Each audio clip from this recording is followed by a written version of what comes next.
নমস্কার।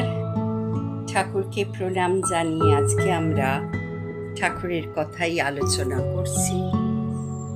তুমি শ্রী শ্রী ঠাকুরের চরণে অটুট ভক্তির জন্য প্রার্থনা করছো, কিন্তু মা, প্রথমে সংসারের অভিজ্ঞতা না নিলে তা কি করে সম্ভব হবে?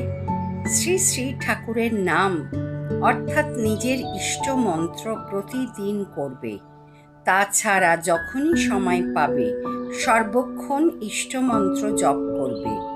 এই রকম জপের সংখ্যা রাখার প্রয়োজন নেই। সঙ্গে সঙ্গে প্রভুর কাছে প্রার্থনা করো যেন উনি তোমাকে সমস্ত রকম সাংসারিক বন্ধন থেকে মুক্ত করেন। ব্যাকুল হয়ে যা কিছু তুমি ওনার কাছে প্রার্থনা করবে তা পূর্ণ হবে।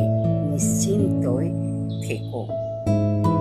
জয় ঠাকুর, জয় ঠাকুর, জয় ঠাকুর।